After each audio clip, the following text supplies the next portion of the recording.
Terima kasih masih bersama kami. Cuaca ekstrim yang menyelimuti perairan Bangka Belitung membuat sebuah speedboat berpenumpang 25 orang terbalik setelah dihantam ombak setinggi 2 meter. Kapal yang berangkat dari perairan transmigrasi Sumatera Selatan tujuan Sungai Selan, Bangka Belitung ini terbalik di perairan Pulau Nangka, Bangka Tengah. Akibat peristiwa ini 5 orang tewas.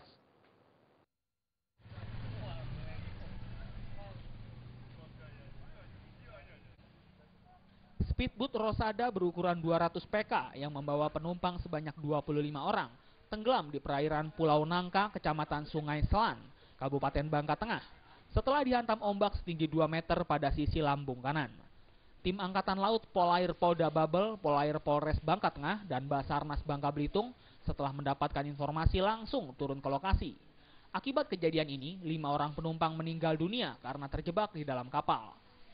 2 di antara korban yang meninggal adalah balita berumur 10 bulan atas nama Kansa Harumi dan Keisha Ananda 4 tahun.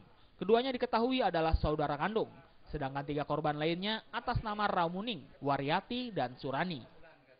Lagi kejadian tenggelamnya kapal speedboat membawa penumpang dari jalur 14 tujuan Sungai Selan.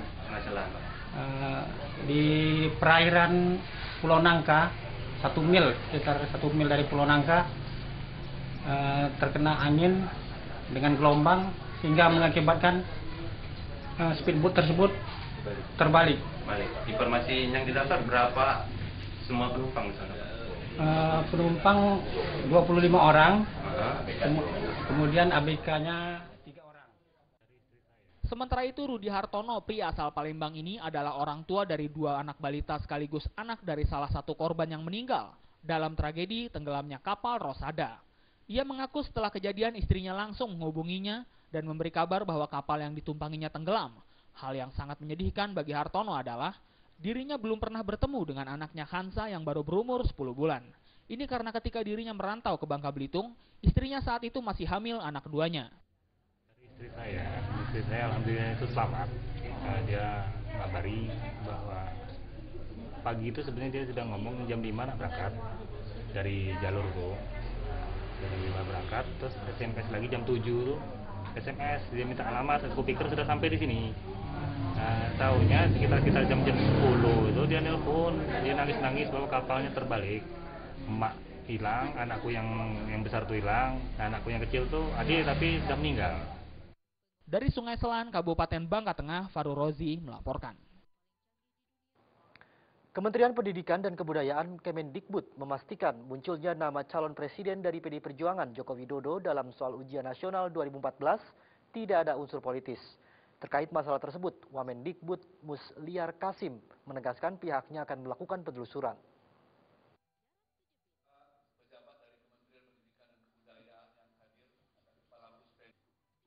Dalam konferensi persnya di Gedung Kemendikbud Jakarta Selasa siang, Wamendikbud Musliar Kasim memastikan sama sekali tidak ada unsur politik dengan munculnya nama Gubernur DKI Jakarta Joko Widodo yang kini diusung sebagai capres PDI Perjuangan dalam soal bahasa Indonesia untuk UN tingkat SMA sederajat tahun 2014.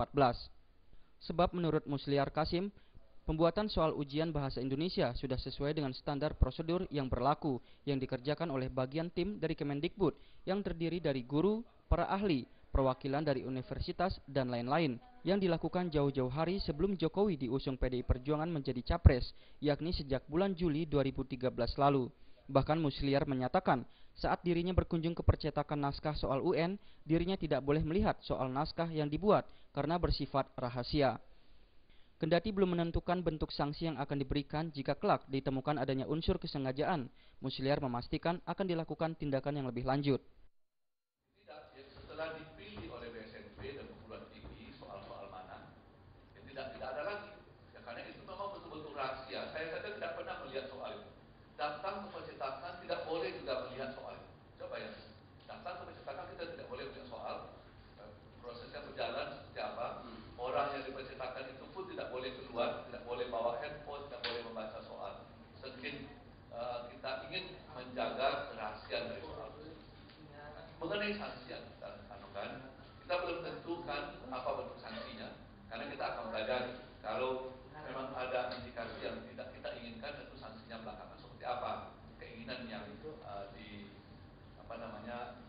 terselubung yang dilakukan oleh penulis soal pada waktu itu. Mudah-mudahan tidak ada maksud terselubung dari penulis soal. Musliar menambahkan, tidak semua anak mendapat soal UN tersebut karena hanya di 18 provinsi wilayah barat, di mana dari 20 anak peserta UN, hanya 3 anak yang mendapat soal tentang Jokowi karena adanya penerapan perbedaan soal yang diberlakukan. Dari Jakarta, Maria Magdalena dan Wahyu Sadiat Moko melaporkan. Setelah selama 12 hari, tim negosiasi yang dikirim ke Arab Saudi oleh pemerintah Indonesia guna menyelesaikan kasus hukum yang menjerat warga negara Indonesia bernama Satinah, akhirnya mulai mendapat titik terang. Setelah sepakat 21 miliar rupiah untuk uang diat, rencananya Satinah akan dibebaskan 2 bulan lagi. Apa? Tapi perlu dipahami dan tim lagi yang dipimpin oleh Ketua Tim Negosiasi dari Indonesia, Maftuh Basyuni mengatakan, alotnya perundingan ini dikarenakan pihak keluarga korban menyayangkan atas gencarnya pemberitaan di berbagai media di Indonesia yang menyebut bahwa Satinah tidak bersalah, bahkan ada yang menyebut Satinah merupakan seorang pahlawan. Atas pemberitaan tersebut, keluarga korban yang awalnya telah menyepakati pembayaran sebesar 5 real ditambah dengan 2 real yang harusnya bisa dibayarkan secara dicicil. Kini keluarga korban justru meminta pembayaran sebesar 7 real secara kontan. Meski akhirnya tim negosiasi dan keluarga korban menyetujui angka yang diminta tersebut, namun nasib Satinah masih belum bisa dipastikan lolos dari ancaman hukuman pancung. Pasalnya, pihak keluarga korban di Arab Saudi masih meminta waktu hingga 1 sampai 2 bulan ke depan guna membicarakan dengan pihak keluarga korban yang lain. Tim itu bekerja tentu dengan bekal-bekal yang kami terima. Ya, kita tidak bisa dengan otak kita sendiri melakukan ini. Karena bagaimanapun apa yang kita lakukan adalah atas nama yang mengutus kita. Kita tidak boleh lebih daripada itu. Nah, kalau dengan pemberitaan yang semacam itu yang disampaikan oleh Menteri Tenaga Kerja, tentu saya tidak sebagai manusia biasa, ya tentu merasa sangat terhina. Karena kita sudah bekerja dengan sebaik-baiknya. pasti. Saya kan tidak bilang pastikan, sangat tergantung dari perundingan keluarga. Yang penting pemerintah kita sudah memenuhi apa yang mereka minta. Kan begitu tadi. Ya kan? Yuk nggak dengerin tadi pasti. Iya Pak. Iya kan?